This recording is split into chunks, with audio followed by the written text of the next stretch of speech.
Grace and peace be upon you all.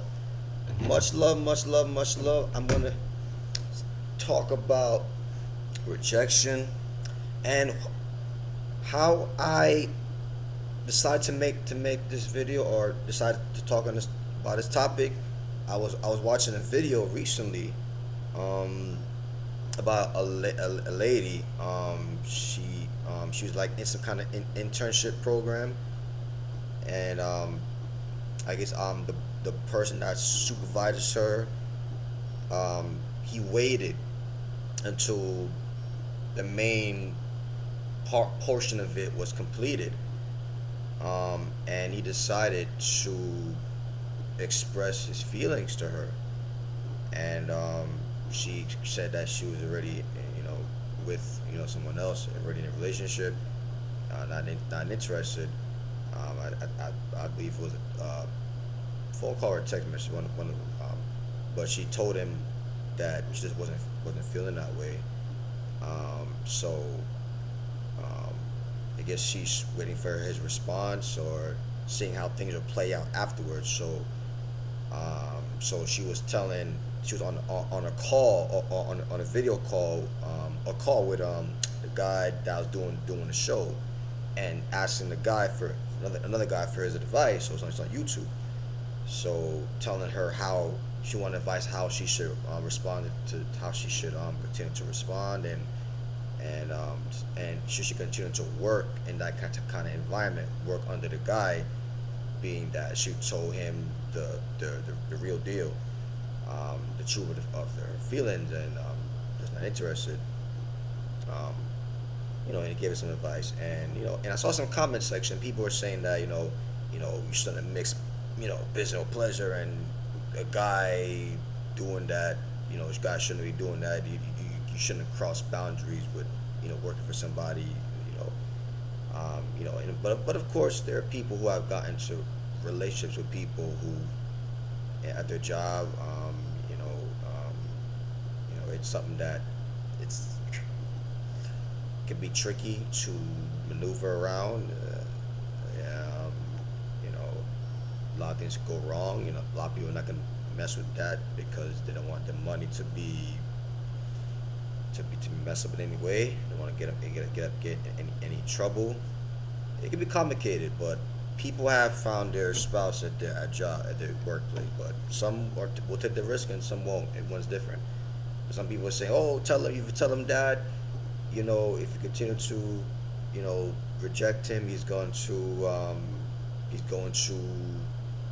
put in a false report about your work abilities, because that's supervisor for the internship, and it will negatively affect the way she's doing her job." And it's true though. Some people will change. Oh, so the so-called love and affection that the person was showering upon the person because they rejected the person, now they may withhold those affections now, and now treat the person with disrespect, and it's sad, but that's the reality, because many people just cannot handle rejection.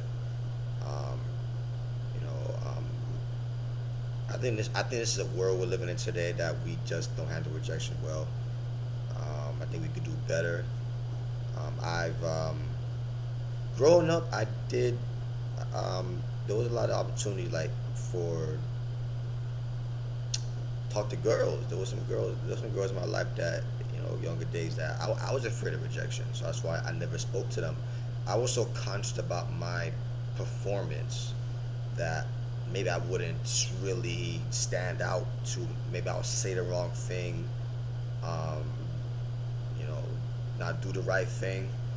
So I had a very, I guess, a perfectionist attitude towards how to approach a girl, and that prevented me from talking to quite a bit. That did strike my attention to be pretty appealing. Um, and I think a lot of people, they're afraid to enter into opportunities and accept certain opportunities because they're afraid of rejection, afraid to go out, start that business, afraid to make that friendship, afraid to make that connection because they're afraid of rejection. Um, You know, me being a street preacher, an evangelist, you know, that's one thing that kept me from going out and doing that, was because one thing was a fear of rejection from people, and naturally we want to be accepted by people.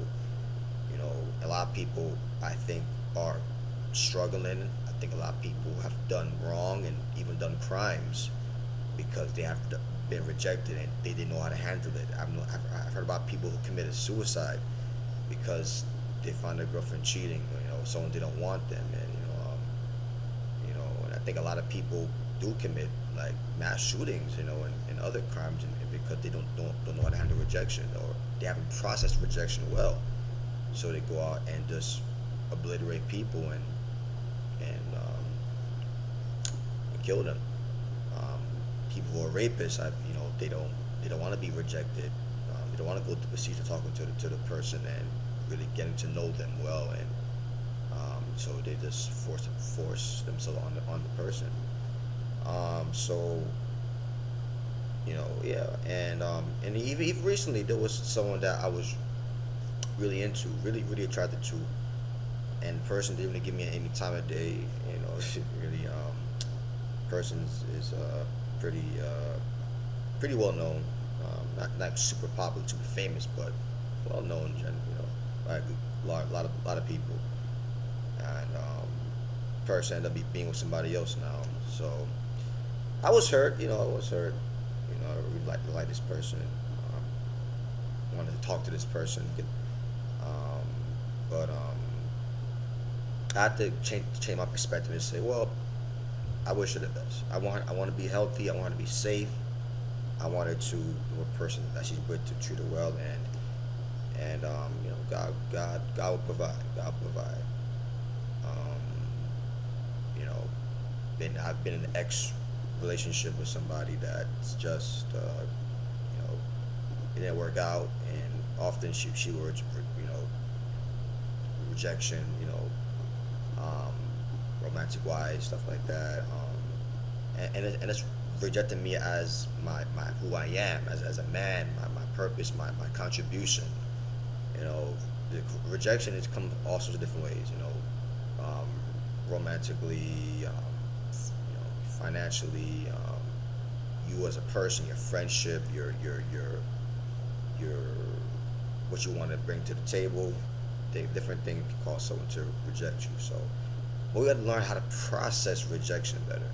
And when we how to process rejection, I try to change my perspective and say, well, it could be worse. Well, you know, better is coming along. You know, that wasn't for me, but something else is better is going to come. Um, I'm gonna learn. I'm gonna grow from this, even though I didn't receive it. It didn't turn out the way I wanted it to. I think a lot of people are suffering because they don't know how to process rejection well, and we would be healthier if we did process and handle that rejection better. I'll read a couple of verses in the Bible from somebody who was rejected and didn't handle it well. Let's read 2 Samuel chapter 13. I'm reading a couple of verses. It came to pass after this, that Absalom, the son of David, had a fair sister whose name was Tamar. I believe it was a half sister, if I remember correctly. I think it was a half sister. Her name was Tamar. Amnon, the son of David, loved her, and Amnon was so vexed, he was annoyed. He felt sick for his sister Tamar, for she was a virgin. And Amnon thought it hard for him to do anything to her. Wow. So he felt sick. You know, I'm not sure if it was maybe it was an actual sickness, or he was just so depressed and stressed out. So the Bible just says he was sick, but he was just so enamored with her. So I can't get my mind off this girl. I just want her. I need this girl. What is she looking good? Oh man. Yeah, there's some people who can really literally make themselves sick, because they're so stressed and so depressed and so anxious and worried that they can get the body get sick. The body's immune system diminishes and they get sick. So she was a virgin. Emma thought it hard for him to do anything to her. So, she was a virgin. So, I guess she's somebody that doesn't easily give it up. He said he fought it hard for him to do anything to her. I'm sure she has boundaries. She's waiting for the right time, the right person. Um, you know, Obviously, women who are loose, it's easy to do things to them, right? Obviously, the ones who are they're easy to get into bed. So he wanted her so much, he was just stressed. I want her. Amnon had a friend whose name was Jonadab, the son of Shemaiah, David's brother, and Jonadab was a very subtle man. So he had some insight to share. He said unto him, "Why art thou, being the king's son, lean from day to day? Wilt thou not tell me?" And like, what's going on with you? You're the king's son. You're a child of royalty. Why you like this? Amnon said unto him, "I love Tamar, my brother Absalom's sister." My brother Absalom's sister. So it was, yeah. So I was right. It was his brother's sister, right? So it wasn't the same. It wasn't both parents that was a result of the procreation. I think it was a different father, or different mother. He was a different mother because David had a lot different relation with different women, different seasons of his life. Jonadab said unto him, "Lay thee down on thy bed and make thyself sick. And when thy father cometh to see thee, say unto him, I pray thee, let my sister Tamar come and give me meat, and dress the meat in my sight, that I may see and eat it at her hand." So he said, make thyself sick. Wasn't he already sick? Well, I guess you're gonna get maybe more sick. Maybe it was a fake pretend to be sick. Some people could be oh, I'm sick. Could be you trying to probably attempt to fake the sickness to get her to be his night nurse. Oh, to be his night nurse. Make yourself sick. So, yeah. He was already stressed. He was already depressed. But basically put on the act, put on the show, and show her that you really are not doing well, and so it will be a reason for her to come and take care of you. Wow. So let my sister Tamar come, give me meat, give me food, and dress the food. Oh, so you want the night nurse to come in and take care of, bring that food, get the environment right. Ooh. That may see and eat it at her hand. Oh. Ooh. Wow. That's Jonadab saying that stuff. That's Jonadab. Subtle. That guy, he's keen. He said, but be sick. Make yourself sick. Make her take care of you. Make her feed you. Uh-oh. That's some intimate. There are people who there are girls who like to be fed, for the man to feed them, but for the woman to feed the man, she's feeding him, he's feeding her. Romantic things can happen with that. So Amnon laid down and made himself sick. And when the king was come to see him, Amnon said unto the king, I pray thee, let Tamar my sister come and make me a couple of cakes in my sight, that I may eat at her hand. Then David sent home to Tamar, saying, Go now to thy brother's Amnon's house, and dress him meat. All right. So David told Tamar to go. Oh. So David had to be the one to tell her to go, because maybe without David, she wouldn't have went there with him.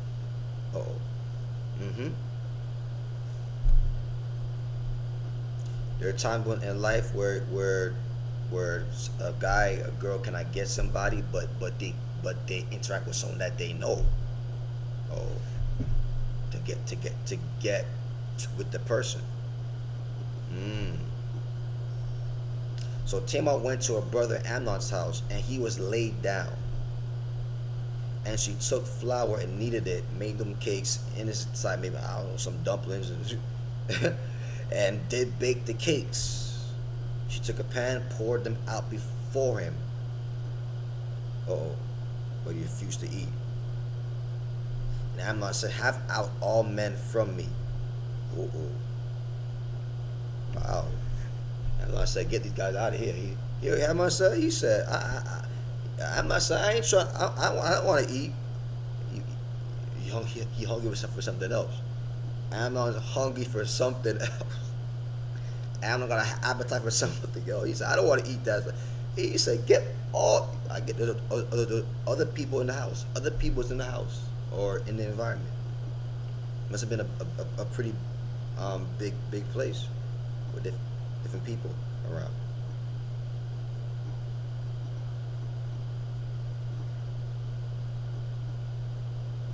Get everybody out of here. What did Amnon say? Amnon said unto Tamar, "Bring the meat into the chamber, that I may eat of thine hand." Tamar took the cakes which she had made and brought them into the chamber to Amnon her brother. And when she had brought them unto him to eat, he took hold of her and said unto her, "Oh, no, come lie with me, my sister." Oh, man.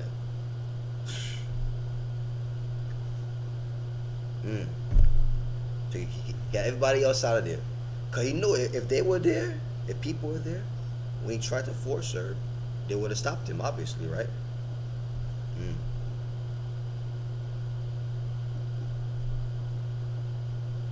said, "Come lie with me." See, he was hungry. He was hungry for the food.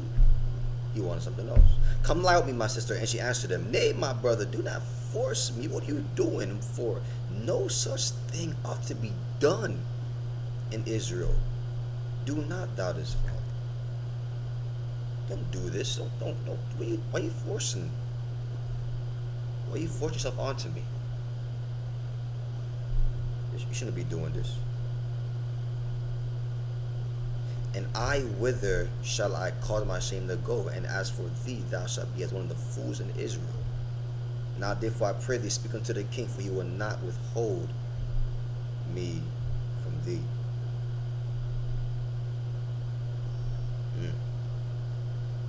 So she's a virgin, and no,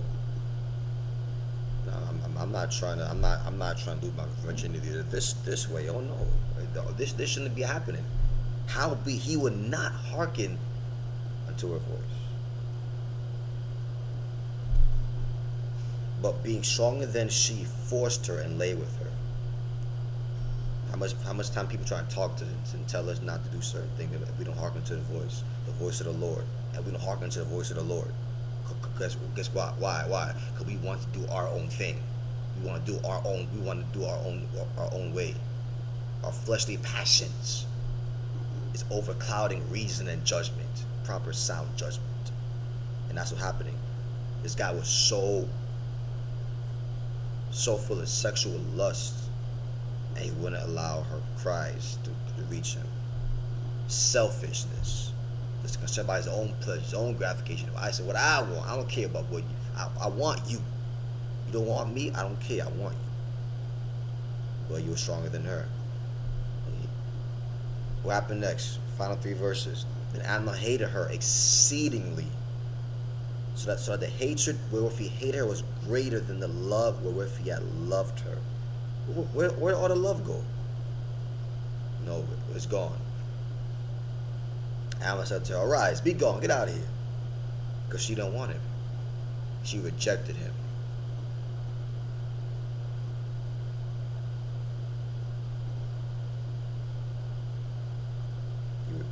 Rejection. Arise, be gone.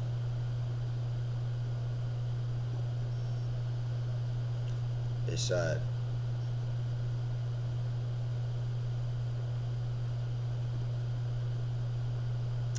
Poor way to handle rejection. So he hated her. Mm. Where the love go? When someone don't give you what you want, do you still love them? When someone doesn't give you what you want, do you still love them?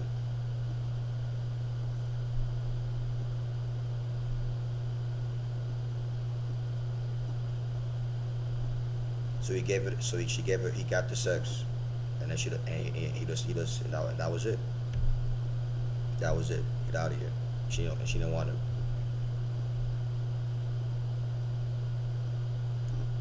She said to him, "There is no cause. This evil in sending me away is greater than the other that thou didst unto me." But he would not hearken unto her. So not only does he have sex with her, but now he doesn't want nothing to do with her. He said, "You raped me. That was bad. Also, it was bad that you just done to me. You said, get out of here. I'm done with you." Then he called his servant and ministered unto him and said, "Put now this woman out from me, and bolt the door after her." So he said, "Get out of here. I'm done with you. I got the pleasure. You don't want me. Get out of here." The door's locked after she left.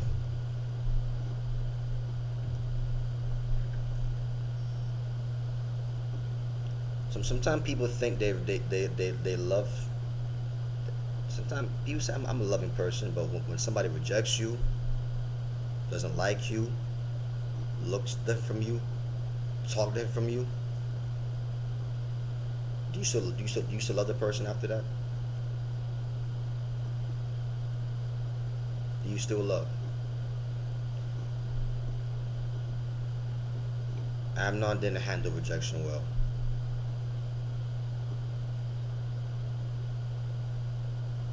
And a lot of us, we don't do it either. But I pray we'll handle rejection better.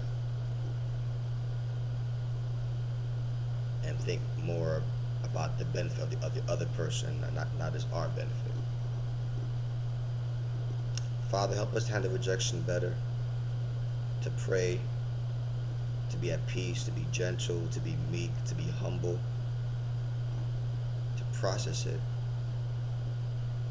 to let your spirit calm us and soothe us, to exercise, to worship, to have a healthy perspective, to deal with rejection better. Because if we don't, it's gonna destroy us. Help us, Lord. We need you. It's not easy, Lord. Deal with us. Deal with our emotional insecurities, our emotional imbalances. Help us. Keep our emotions strong, healthy, and stable. And help us to handle rejection well, whether it's from people or opportunities that didn't happen. And to believe and declare and work towards better. Thank you, Lord. Help us to do it better.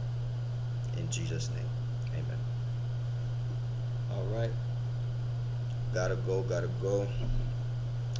Love you all. Pray that you handle rejection well. Get better with it. Strive for it.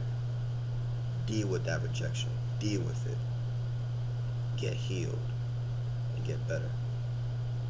So you can be a stronger, more emotionally sound person. God bless you.